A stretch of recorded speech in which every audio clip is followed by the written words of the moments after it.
Olá, queridos amigas, amigos, tudo bem com vocês? Boa noite para quem assiste ao vivo. Vamos para mais uma aula do nosso curso das filósofas. Não sei se o som. Eu ganhei aqui um microfone de lapela. Se tiver bom o som, vocês avisam. Se estiver ruim também, não sei se vou conseguir resolver. Nós vamos hoje para a sétima aula, mas é a quarta filósofa, né? Que nós tivemos uma aula introdutória e duas aulas sobre as escolas filosóficas gregas.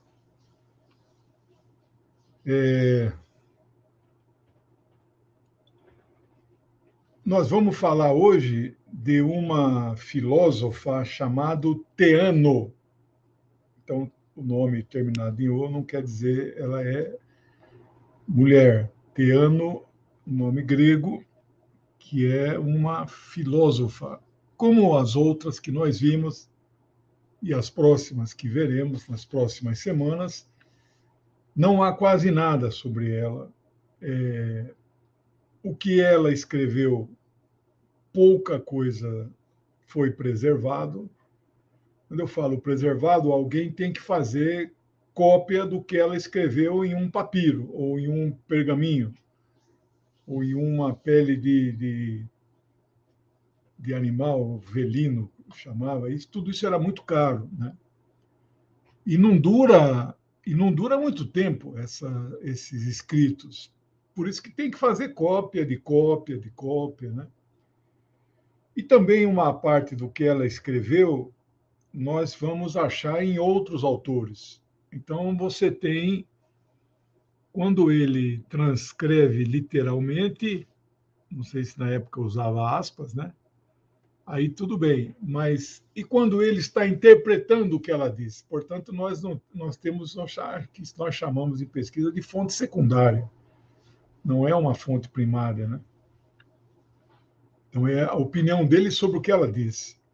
Bem, apesar de ter pouca coisa, eu quero dizer para vocês que eu me baseio no tamanho do meu roteiro, né? Este aqui deu o dobro das outras. Então, aparentemente, nossa querida filósofa Theano tem mais informações sobre ela do que as anteriores, né? Bem, também já agradeci aqui a parceria com todos os canais, pedi inscrição, quem puder fazer contribuição, superchat, isso aí ajuda muito no meu canal e nos outros canais. Ao longo do programa, eu coloco o meu WhatsApp na tela. Vocês que não estão na minha lista de WhatsApp, podem me mandar um oi. E também ao longo do programa, eu vou colocar o endereço do site onde vocês podem adquirir todos os meus livros que estão em catálogo. Eu estava relembrando um livro aqui atrás, Umbigo de Adão, e eu li faz 20 anos, inteirinho anotado, é um livro de ciência. Às vezes eu pego um livro na biblioteca e dou uma olhada, vejo as anotações. E falando em biblioteca, a minha imensa biblioteca, comparado com de outras pessoas, amigos e amigas, não tem, eu tenho 10 mil livros em casa. Nada disso ajuda no curso que eu estou dando aqui nesse momento. Então, eu recorro a esse livro aqui, que é em inglês, que eu já mencionei para vocês, eu vou ler 2 trechos dela. Esse aqui é a Bíblia das Mulheres Filósofas. Este volume 1 pega 1000 anos, 600 antes da Era Comum e 400 depois. A Theano tem 3 páginas aqui. Então, este aqui é o livro de referência, né? Mas a vantagem da internet é isso: garimpa aqui, garimpa ali, você vai juntando coisas. E se este curso virar um dia um livro que é meu sonho, meu desejo, né, que esses manuscritos transformem-se em capítulos. Talvez a Teano seja um dos maiores capítulos, né? Fiquei muito feliz em estudar a vida dela, como tenho ficado com todas as outras, e é uma emoção forte você ver que essas mulheres geniais, né, maravilhosas, estudiosas, astrônomas, matemáticas, foram apagadas na história, né? Isso aí dá uma tristeza. Aquilo que eu disse na primeira aula, virou até um videozinho que eu divulguei de 5 minutos. Como o mundo seria muito diferente do que é hoje se essas mulheres não sofressem o apagamento que sofreram, né? Bem, agora vamos começar. Então, tudo na vida de Teano é controverso, pelo menos a sua origem, a sua história. Não há consenso entre historiadores e filósofos sobre local de nascimento, quem eram seus pais e com quem que ela se casou. Então, o que eu vou falar aqui é, digamos, a opinião média da maioria. E eu consultei vários autores, né? Então, vamos tentar descrever o que a maioria pensa. O local e data do nascimento são incertos, né? Mas o mais provável é que ela tenha nascido em uma comunidade, uma colônia grega que fica hoje na Itália, chamada Crotona. A cidade existe até hoje, fica na região da Calábria, na Itália, e tem aí em torno de 60 mil habitantes essa cidade.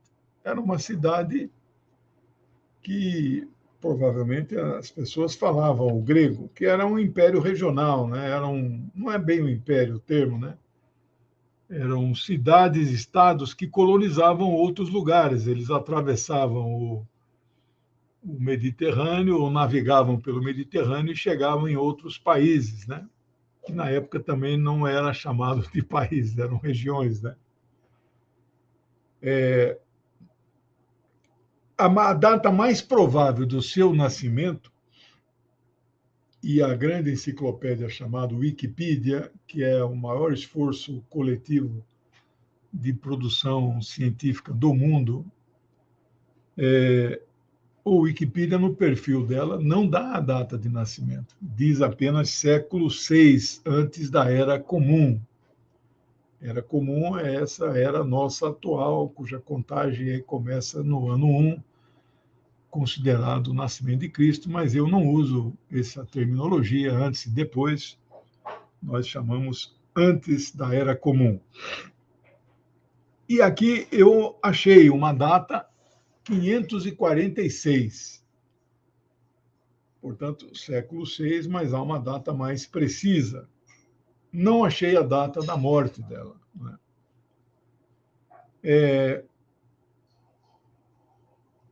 Se Pitágoras foi considerado o pai da matemática e o Tales, famoso filósofo da cidade de Mileto, não existia sobrenome, então era comum a gente atribuir a cidade, obrigado, ao nome do filósofo, Tales de Mileto.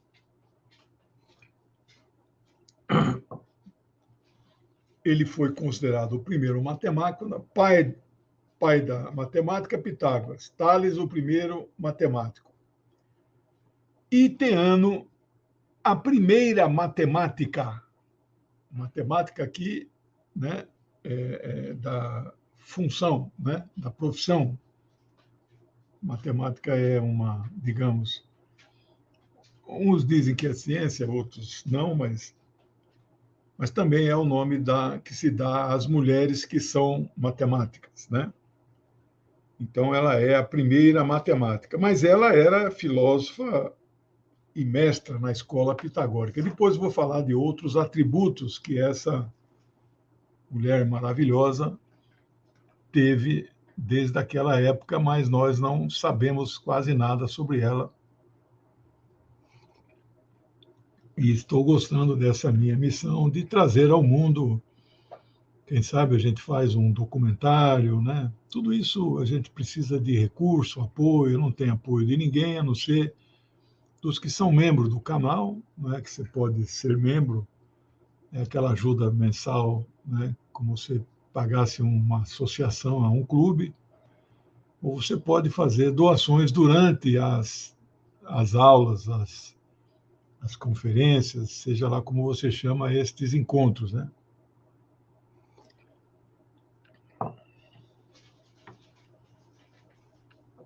Como eu disse, também a sua ascendência é controversa. Uns dizem que ela teria sido filho de Pitomax, de Creta. Creta era uma ilha grega, que era um físico e um filósofo orfista. O que são os filósofos orfistas? Vem da palavra Orfeu. Orfeu é um mito muito conhecido, um mito muito bonito, né? Uma lenda, mito, que ele, a mulher dele, Eurídice havia descido às profundezas, não se sabe se exatamente o inferno, e ele sai para resgatar a sua amada. É uma história muito bonita. Muitos anos depois, 1300 mais ou menos, né, quando Dante escreve a Divina Comédia, uma obra maravilhosa, quem puder ler, é tipo um verso, né? Ele também desce ao inferno, depois vai para o purgatório, depois ele vai para o paraíso, né? E quando ele vai ao inferno, ele vai atrás da sua mulher também, da sua amada, que na verdade não era a mulher dele. Ele não tem relação com ela, né? Beatriz. E são coisas muito interessantes quando a gente vê nomes por aí, né? Eu tive uma advogada chamada Dulcinea, né? Aí quando eu a conheci, falei, puxa, você era a amada de do Quixote de la Mancha, Dom Quixote. Ela não, não sabia a história, né? Dulcinea, uma amante também fictícia, ele nunca, nunca fica com ela. Bem, que é outro grande livro que as pessoas devem, antes de os corpos baixarem 7 palmas na sepultura ou torrarem em 2000 graus em algum crematório, você poderia fazer o esforço de ler essas principais obras. Né?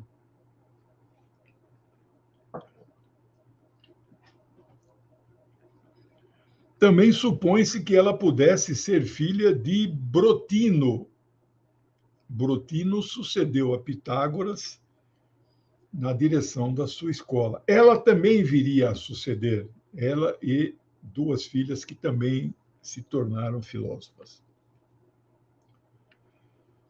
Outros dizem que Brotino não era filho, ela não era filha dele, mas ela seria esposa, né, de Brotino e filha de Pitágoras. Então você veja que confusão. Então o professor vem aqui tentar passar um conhecimento e tem que mostrar hipóteses, né? Porque não há registros históricos sobre essas mulheres. Né? Se não há registro sobre o que elas escreveram, imagina se vai haver registro sobre a sua biografia, sobre a sua vida. Né? Ela poderia ter sido também filha de Milon. Então você veja, temos 3 hipóteses aqui de pai, né? De paternidade. Se considerar Brotino, 4. Milon foi um famoso atleta, ele ganhou Olimpíadas. As Olimpíadas são assim, não sei se eram 180, 200, eram anuais. Ele ganhou 12 vezes, ele teve 12 vitórias em Olimpíadas. E ele era um homem bastante, além de famoso, ele era bastante rico. Consta que ele que cedeu para Pitágoras a casa onde Pitágoras criou a sua escola filosófica, né? A versão histórica mais aceita, majoritariamente aceita, é que ela foi mesmo esposa de Pitágoras, que era pelo menos 30 anos mais velho que ela. Ela entrou na academia por eventualmente ser filha, então, desse Milon, que era muito rico, e ele cedeu a escola e aí garantiu que ela, então, se matriculasse, fosse aluna, e depois ela virou professora, depois virou mestra, né? As pesquisas aqui indicam que aí existem registros comprovados que, de todo o tempo que a escola pitagórica funcionou, pelo menos 28 mulheres foram matriculadas, né? Nem todas se tornaram filósofas conhecidas. Esta aqui é a filósofa, digamos, uma das mais famosas e nós não conhecemos. Alguém aí que está me assistindo já tinha ouvido falar de Teano? É uma mulher com nome terminado em O, né? É uma confusão.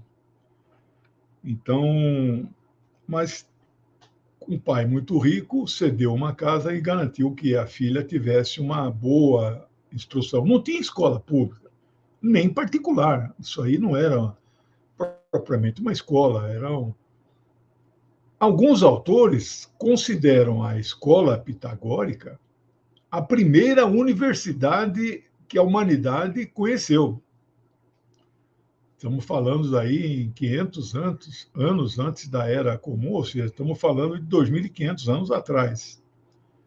Porque ela tinha estudos, pesquisas, cursos de filosofia, matemática, né? Eles chamavam de cosmologia, né? Então,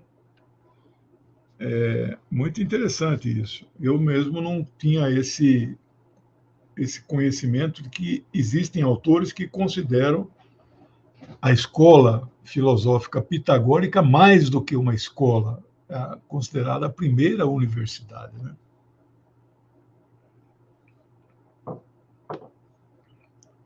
Ela teve com Pitágoras 3 filhas mulheres e um filho homem. As mulheres foram Damo, Mia e Arignote. Nós já vimos a vida de Mia, Arignote, e começamos o curso com Temistoclé. Então, estamos vendo a quarta filósofa. E o seu filho, que não ficou famoso, é o Telanges. E as duas filhas filósofas, né, depois que Brotino assume a escola pitagórica, as duas filhas e a própria mãe, Teano, elas também vão assumir a escola pitagórica, que demora muito tempo, mesmo depois da morte do seu principal autor.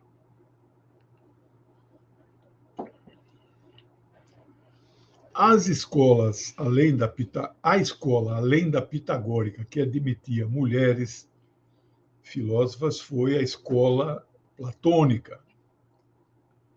Então,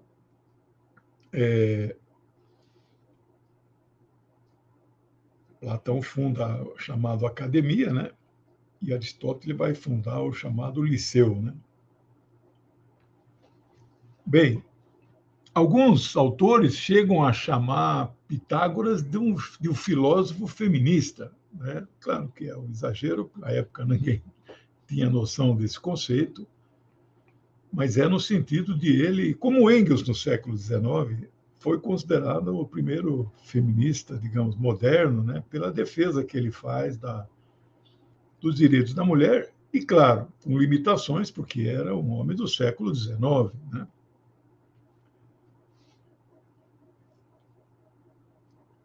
Aqui uma informação que é provável que muitos escritos que nos foram preservados, assinados pelo próprio chefe da escola, Pitágoras, o grande matemático e grande filósofo, é provável que ele não tenha sido o autor daquele texto. Estas mulheres filósofas, assinavam Pitágoras, né? Então, eu não me deparei de um hiper especialista em Pitágoras, mas deve existir,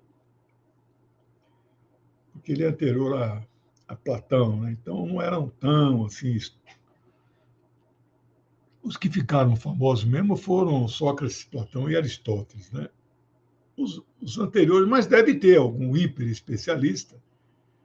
E aí, de tal forma que aqueles que estudam, por exemplo, o Novo Testamento, os teólogos que passam a vida estudando, né, chamada interpretação textual interna do que ali está escrito, eles sabem exatamente o que está interpolado, foi posteriormente anexado. Então, esse hiper especialista em Pitágoras deve saber, olha, este texto aqui não é dele, por causa do estilo, né? Mas eu não saberia dizer quais esses, mas nem é o nosso foco nesse momento, né? Então, fica difícil saber o que é exatamente dele e o que é exatamente das outras filósofas. Ou seja, muito do que está em nome de Platão pode ter sido de autoria desta nossa filósofa, Teano, né?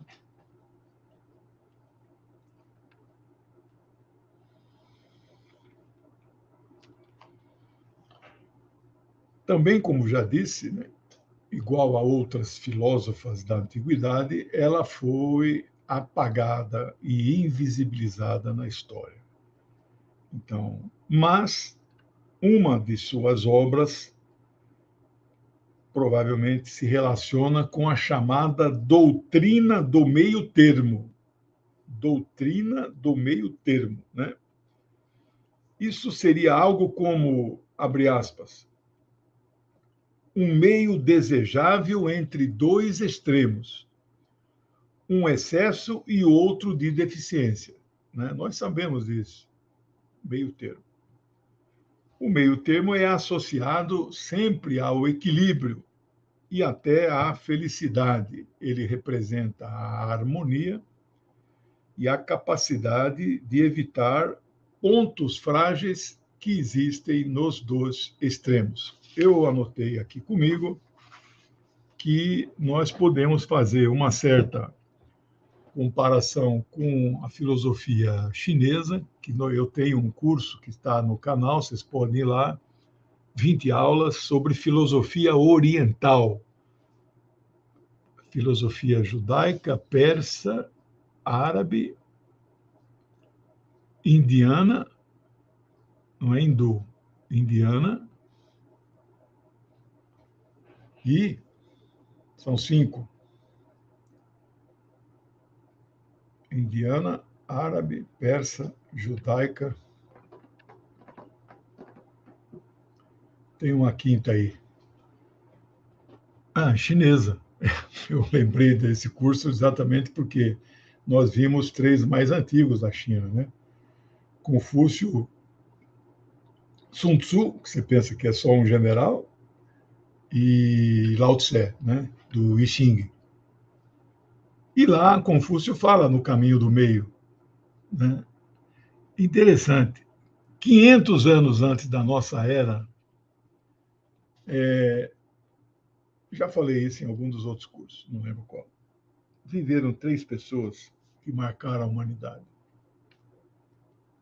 Kung Fu Tse, que chegou a nós por um Confúcio, Gautama Siddhartha, que chegou a nós como Buda, e Sócrates. Interessante que nenhum deles deixou absolutamente nada escrito. Nós dependemos dos seus seguidores que anotavam, né? Alguns publicaram logo em seguida, outros demoraram. No caso de Buda, É coisa assim de 200, 300 anos depois, né? Bem,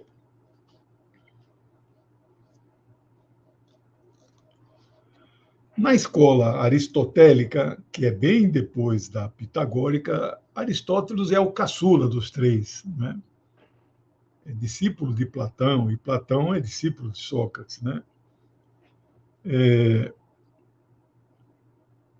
essa escola nos ensina, por exemplo, né, como a coragem, abre aspas, que é vista como uma virtude, mas a coragem em excesso poderia ser considerada uma imprudência. E mesmo ao contrário, a falta de coragem em excesso, não é, que seria uma deficiência, é considerada covardia. Não é? Então, é preciso o equilíbrio. Isso é uma lição para todos nós no dia a dia. Né? Procure ter uma vida de equilíbrio. Né? As nossas mães falavam isso. Né? Nada em excesso faz bem. Né? A ira, o amor cego. Não é? Bem, então, moderação existe entre a autoindulgência e o ascetismo, diziam os chineses, ou equilíbrio entre rigor excessivo e permissividade. Né? Boa noite aí, é o pessoal que está chegando depois, Brookszinza, não sei o que é isso. Existem as chamadas máximas délficas. Você não sabe o que é máximas délficas. Máximas são frases de efeitos. Se fosse no... Esse é o meu zap, se você não está em uma lista minha de transmissão, me manda um oi com seu nome e sobrenome, né? Se fosse Oscar Wilde, aquele cara, eu visitei o túmulo dele em Paris, naquele famoso cemitério Père Lachaise, né? Ali estão... se você um dia for a Paris, quem já foi e não visitou, perdeu, né? Quem não foi, faz favor de tirar um dia para passar o dia inteiro no cemitério. Mas, professor, que programa é esse que está sujo? Nossa, olha, eu falava para os meus alunos de sociologia, a melhor forma de você fazer sociologia é visitando o cemitério. Você vê ali a desigualdade, riqueza, propriedade, tendências, as frases que estão em cada túmulo, né? Mas é maravilhoso esse cemitério, você tem que gastar o dia inteiro. Chopin, Abelard e Heloísa, Edith Piaf, Allan Kardec, está tudo ali, né? Oscar Wilde está ali, aquele que foi condenado na Inglaterra, né? E falou a frase célebre no seu julgamento. Né? Ele foi julgado porque é acusado de ser homossexual, né? Isso, eu não lembro a data, mas acho que 1900, começo do século. Um amor que não pode dizer o seu nome, né? É muito bonito, né? E então, se fosse no caso do Wilde, ele diria aforismos, né? E ele tem aquelas frases, mas filósofos, Nietzsche, por exemplo, a gente chama de são pequenos pensamentos, e ele é cheio de pensamentos também. São frases que elas se autoexplicam, não precisa um parágrafo inteiro, uma página, um capítulo. Então, é uma frase de efeito, são máximas, né? No templo de Delfos, que era um templo de Apolo, eu expliquei isso, acho que na segunda ou terceira aula. Não, na quarta, quando eu falei de Temistocléia, ela foi a primeira sacerdotisa, uma mulher, né, de Delfos. Delfos um lugar, era um oráculo, onde você recebia informações dos deuses, preferencialmente Apolo, que era o templo dedicado a ele. Né? E Então, as pessoas iam nesses locais e perguntavam coisas pessoais, familiares, afetivas, coisas relacionadas a guerras, né?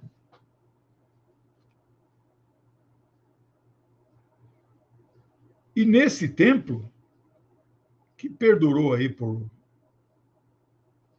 acho que quase 1000 anos, eles pegaram 147 frases ditas pelos seus oráculos e escreveram nas paredes. Eu não sei se esse templo está aberto à visitação pública até os dias atuais. Acho que sim. Mas não tenho essa certeza, né?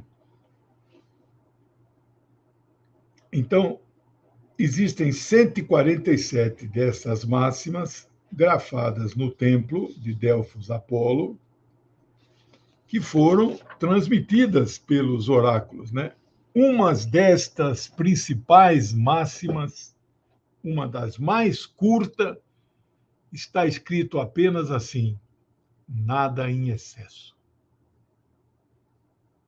Mas não diz tudo? Ali no momento gótico. Mas não diz tudo, nada em excesso, né?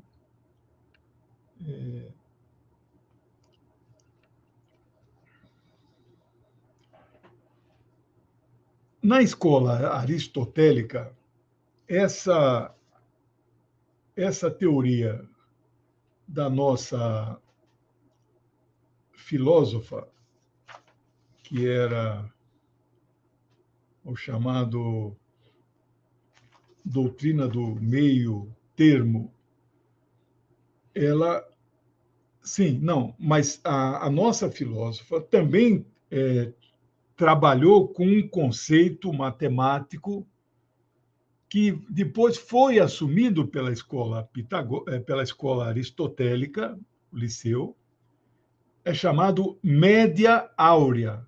Média áurea. Vou falar para vocês, não tenho imagens sobre isso. Poderia ter tido umas imagens que você vê uma proporção áurea, né?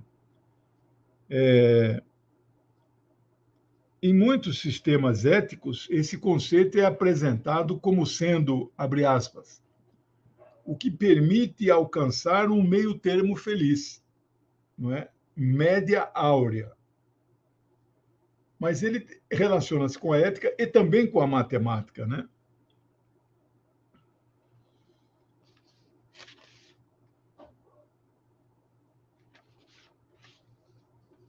Para os gregos antigos, havia uma associação clara entre matemática e beleza.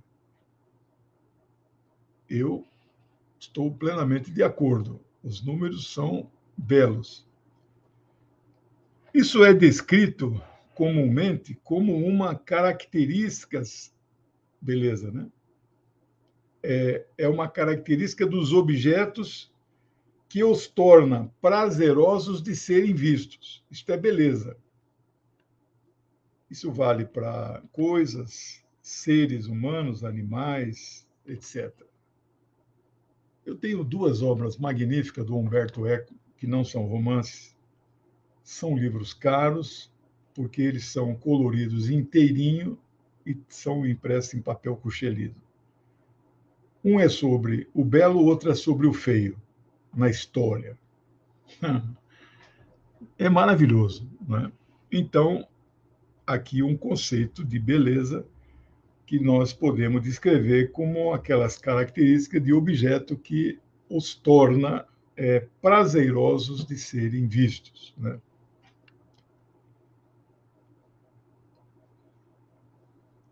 E verdade para os gregos, o que seria a definição? É uma propriedade de corresponder com o fato e com a realidade. Esta é uma verdade. Nós buscamos a verdade, mas nós não sabemos onde a verdade está exatamente, né? Eu sempre falo, quando tenho oportunidade, a maioria de vocês, eu não me incluo nisso, porque a maioria de das pessoas são viciadas em informação. Tá, você fica lá o tempo todo. A informação mais primeva, né, mais rasa que tem, é aquela que vem pelo WhatsApp. É aquela que o tiozão escreveu e fez ali um aforismo, fez ali um conceito, fez ali uma frase, uma profecia. Né? Isso é muito raso. Mas muitas das pessoas vão além disso. Leem artigos, leem informações, assistem a CPI ao vivo o dia inteiro. Né? Você está obtendo informação. Eu não sou viciado em informação. Quero lhes comunicar isso. Eu, às vezes, não assisto a CPI, às vezes assisto um trecho. Mas do que você é viciado, professor? Em conhecimento. É diferente. Se você um dia vier na minha casa, eu deixo você olhar lá o que o algoritmo faz para mim no meu canal do YouTube. Como há diversificação, né, dos temas. Eu estou atrás de conhecimento. Agora, eu estou atrás de uma outra coisa que eu nunca consegui atingir, que é a sabedoria. Não é? Eu acho que nós devemos buscar a sabedoria. Eu não me considero um homem sábio.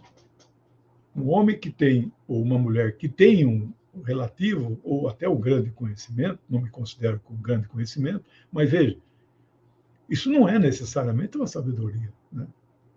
Então, a busca pela sabedoria é fundamental. Mas eu não atingirei, né?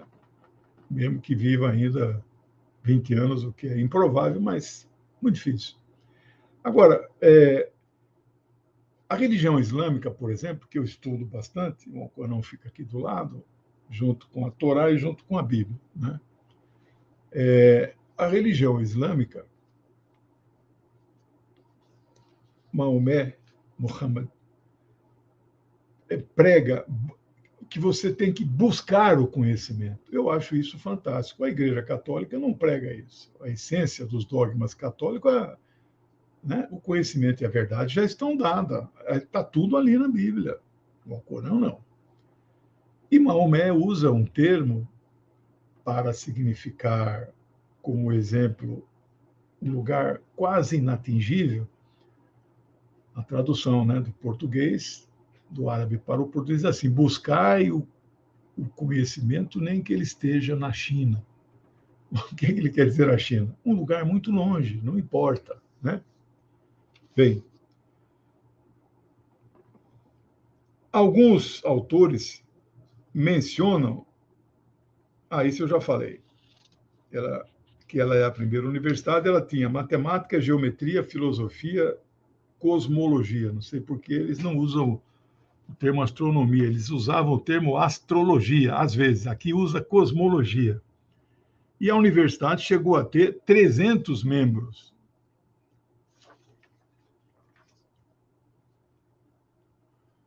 Tem que falar mais rápido, porque o curso está sendo retransmitido pela TV 247 e eles têm problema de grade, né? Os historiadores que apresentam Teano como filha de Milon, o atleta,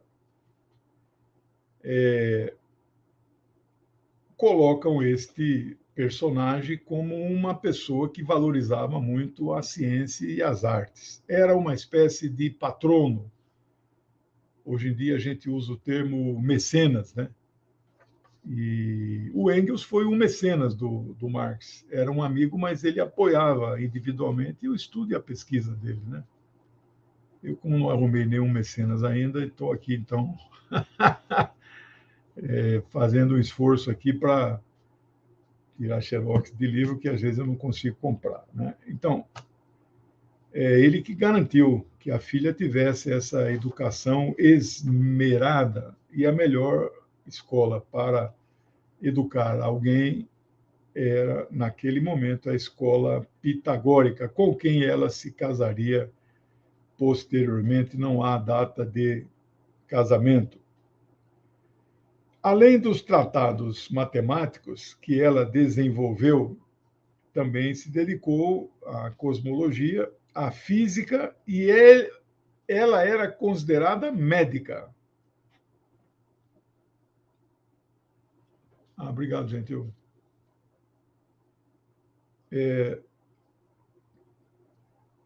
Tem um trabalho incrível sobre psicologia infantil.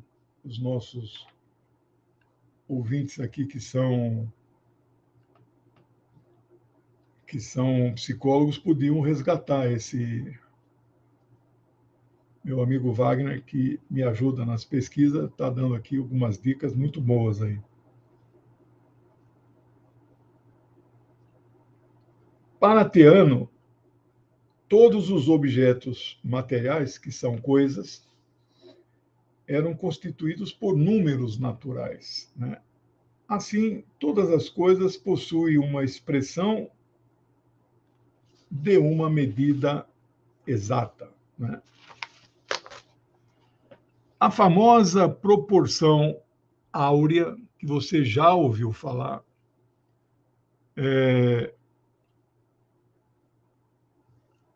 que foi atribuída comumente a um grande escultor, arquiteto, chamado Fídias. Ele, então, desenvolveu melhor o significado desta proporção áurea, ou segmento áureo. A definição desse segmento é considerado uma constante algébrica irracional representado pela letra grega φ, Phi, não confundir com π, né? Então, aqui é φ, vem de Fídias, que é este célebre construtor. Então, a letra é um O cortado, né? Φ. Né? O valor estimado, não confundir com π, já falei, π é 3,1415, aqui é 1,618. Né? Esse segmento áureo tem vários nomes: seção áurea, razão áurea, divina proporção, divisão de extrema razão, áurea excelência, e tem outros nomes que eu não anotei. Esse número, essa proporção, é encontrada, além dos cálculos matemáticos, também em figuras geométricas, no corpo humano, né? Aquele desenho do Aristóteles, né? O chamado famoso homem vitruviano, né? Desculpe, Leonardo da Vinci, o que eu falei, Aristóteles? Leonardo da Vinci, o homem vitruviano, né? Com as duas mãos e as duas pernas dentro de um círculo. Você já viu isso, né? O corpo humano, aqui, ó. Então, quanto mais se aproxima do segmento áureo, mais linda é a pessoa, que não é o meu caso. aqui não deve ser 1,6 aqui, né? Vegetais, né? O caracol. Fibonacci veio estudar esse bem depois, né? Animais, artes, a Mona Lisa, a altura e os ombros, né? Que maravilha, né? Ali tem um segmento áureo. Na música, na literatura, cinema, arquitetura, tudo tem isso, e foi a nossa filósofa que tratou primeiro disso.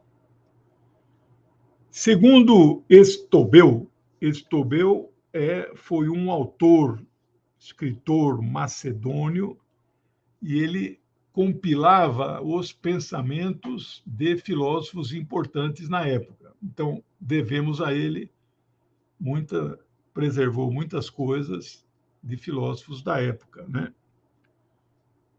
E ele ele diz que Teano, a nossa filósofa, escreveu sobre a piedade. E o trecho que eu trago para vocês é a seguinte, abre aspas, eu aprendi que muitos dos gregos acreditam que Pitágoras disse que todas as coisas são geradas a partir do número. A própria afirmação coloca uma dificuldade. Como coisas que não existem podem ser concebidas a gerar? Mas ele não disse que todas as coisas vêm a ser do número. Antes são de acordo com o número, com base no fato de que a ordem no sentido primário está no número e é pela participação que um primeiro e um segundo e o resto são sequencialmente atribuídos a coisas que são contadas, né? Bonito. Trago aqui também um trecho, não é, de um episódio que eu não sei a fonte, mas é um episódio que foi relatado por mais de um autor que eu pesquisei, né? Que ela era uma mulher muito bonita e os seus alunos se apaixonavam por ela, né? Bom, mas aí ela casa com o diretor da escola. Aí você tem que tomar cuidado, né? Então, num certo dia, um dos admiradores questiona Pitágoras que idade Teano tinha. Ela era 30 anos mais jovem que ele, né? Mas ele, Pitágoras, né, como um bom matemático, ele responde assim: Teano é perfeita e a sua idade é um número perfeito. Insatisfeito com a resposta do mestre, o jovem replica, contesta: Mas, mestre, não pode me dar mais algumas informações? Como quem diz, com estes dados eu não consigo solucionar a equação, né? Pitágoras respondeu, ou teria respondido, né? Abre aspas. A idade de Teano, para além de ser um número perfeito, é o número das suas extremidades multiplicada pelo número de admiradores, que é um número primo. Mas é um gênio, né? Nesta época, os chamados números perfeitos só se conhecia quatro, né? O conceito de número perfeito, né, é a soma de todos os seus divisores. 8, né? 8 não é um número perfeito, ele é dividível por 2 e por 4. Não é? 4 mais 2, 6. Né? Os números perfeitos, conhecidos até essa época, eram 4. O quinto só foi ser descoberto na Idade Média. Né? 6, 28, 496 e 8.128. Bem depois, eles, no século XV, acharam um número perfeito que é 33.550.336. Olha só. Então, se Teano era perfeita em função de suas extremidades, ela tem 4 extremidades, dois pés e 2 mãos. Né? Então, se você chamar isso de I, idade de Teano, e chamar de A, o número de admiradores, então você pode montar uma equação. Bom, aí aqui a autora faz toda uma equação. Então, como a idade de Teano é o número perfeito, é igual à soma dos seus divisores, e o número de admiradores, A, é um número primo, a idade será, aí tem aqui uma fórmula, resolvendo o sistema, então Teano tinha, na época da pergunta, 28 anos e 7 admiradores. Eu não sei como que Pitágoras sabia, devia ser ciumento, né? E ele devia saber todo mundo que... Então, era esse aluno e mais outros 6, né? Ou ele talvez tivesse aí, então, mais 5, né? Bem, eu achei muito interessante isso. Em uma carta que foi preservada, Teano escreve a uma pessoa chamada Eubula, que eu pesquisei, não veio absolutamente nada. Né? Então, não era uma pessoa conhecida. Ela trata da educação de crianças na linha da escola pitagórica. E ela diz, abre aspas, se a alma não for imortal, então a vida seria verdadeiramente uma festa para malfeitores, os quais morreriam depois de terem vivido suas vidas tão iniquamente. Aqui, esta citação foi feita por um dos pais aí, doutores da igreja primitiva, chamado Clemente de Alexandria, na sua coleção, volume 4, do Stromata, né? Item 7. Bem, então, eles, claro, não tinham a menor dúvida da existência da alma e da imortalidade da alma, né? A Ellen de White aqui vai falar na transmutabilidade da alma, né? Uma de suas frases famosas de Teano foi, abre aspas, os números são a demonstração da realidade e individualidade. Ela teria escrito as seguintes obras, que não nos chegaram integralmente, apenas trechos, tudo com aspas. A Vida de Pitágoras, Teorema da Proporção Áurea, Teoria dos Números, Construção do Universo, Conselho Feminino, Máximas Pitagóricas, Sobre a Virtude e Sobre a Piedade. Olha só quanta produção intelectual, e a maioria destas coisas, você imagina quantos volumes de livros dariam sobre esta pensadora, né?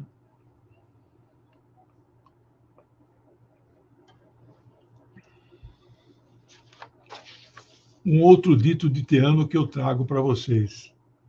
Abre aspas. Ouvi dizer que os gregos pensavam que Pitágoras havia dito que tudo havia sido gerado pelo número, mas essa informação nos perturba. Como podemos imaginar coisas que não existem e coisas que podem engendrar? Ele não disse que todas as coisas nasceram do número, mas que tudo foi formado de acordo com o número, uma vez que no número reside a ordem essencial e as mesmas coisas podem ser nomeadas primeiro, segundo e assim por diante.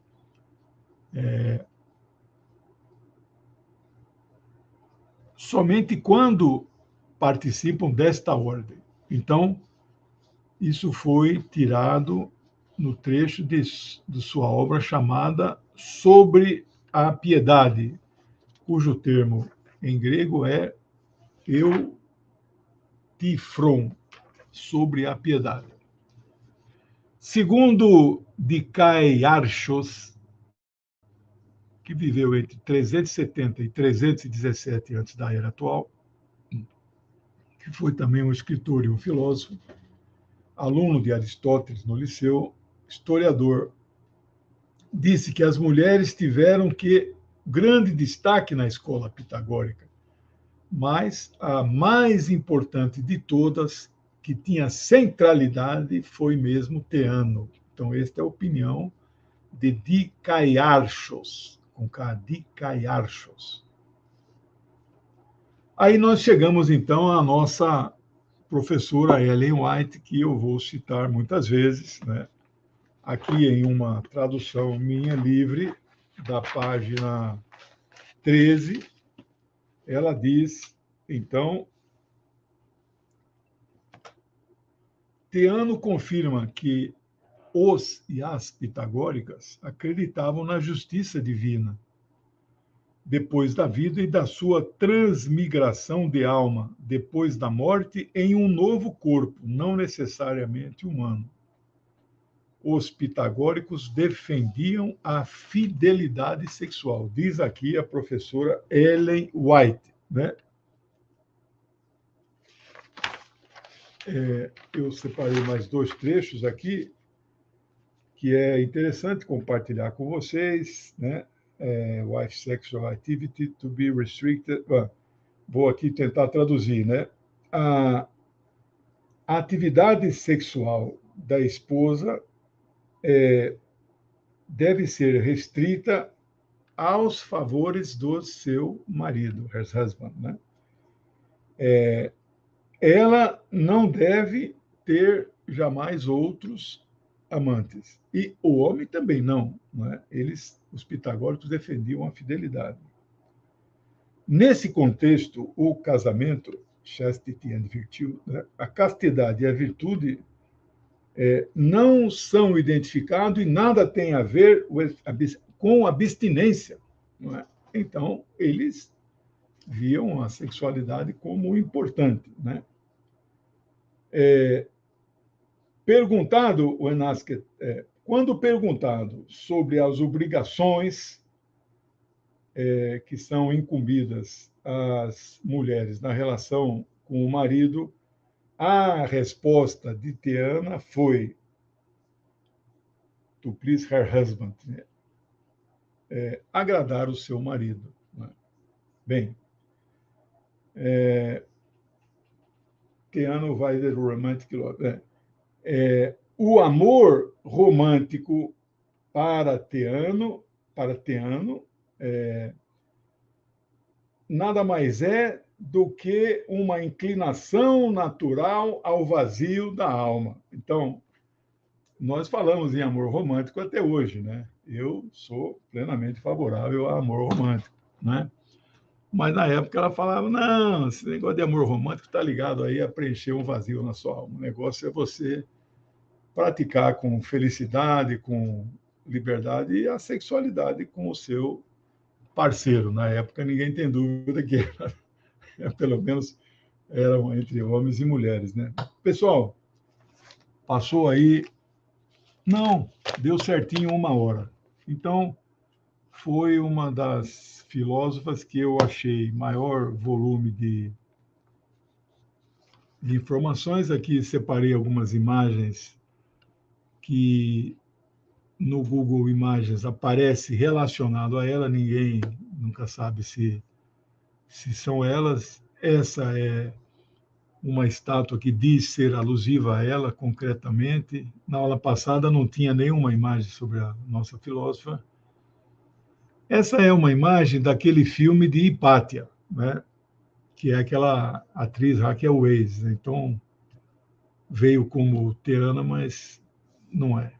E essa última é a que, quando você pesquisa, é a que mais vem informações dela. Essa última, se eu publicar mesmo o livro, que eu espero, né, se tiver apoio, nós temos que ilustrar, né? E aí não sei se uso esse banco de imagem disponível ou se contrato uma pessoa, a minha amiga que faz as capas dos meus livros, faz os cards que vocês veem aí, cards maravilhosos. Ela é uma artista, ela é ilustradora. Aí ela pode idealizar, né? Nenhuma das imagens que tem das nossas filósofas, o cara fez olhando para ela, nenhuma. Bom, era isso. Pessoal, desejo a vocês uma boa semana. Lembrando que eu estou com um programa diário ao vivo na TVT, das 10h30 às 11h, todos os dias, apresentado pela Thalita Gali, com a qual eu compartilho já há mais de 3 anos, às quartas-feiras à tarde, né? No programa Bom para Todos. Amanhã à noite, no programa da Rosa Sarquis, no Painel Brasil. Quarta-feira é aquele dia puxado, né? 10h30. Depois, o meu programa no 247, que era às 10, foi para as 13, com o Zé Reinaldo. Às 15h30 na TVT, às 16 horas na DCM e às 18 no meu próprio canal. E como eu não comecei nenhum curso novo ainda, essas quartas-feiras eu estou fazendo análise geopolítica. Tá bom? O Lula viaja no feriado dia 7 para a Índia. Ele vai para a reunião do G20. Na volta, ele passa em Cuba para a reunião do G77. É G para cá, G para lá. Né? O BRICS vai virar G11 por enquanto. Né? Beleza? Espero que vocês tenham gostado e boa semana para todos aí. Acho que não esqueci nada. Ah, tem mais uma imagem aqui dela. Aqui é, não, aqui é outra. Meu querido Platão, estou tão feliz em ver o homem em que você se tornou. Seguir o caminho da filosofia é uma escolha nobre e corajosa. Mas Mãe, esse ali é agradeço a você por toda a educação que me proporcionou. Suas esse é lições e daquele valores filme, foram fundamentais para para moldar você o ver. meu caráter e meu desejo. Apertei alguma tecla errada aqui. Pessoal, um abração para vocês aí. Boa semana, viu? Beijão.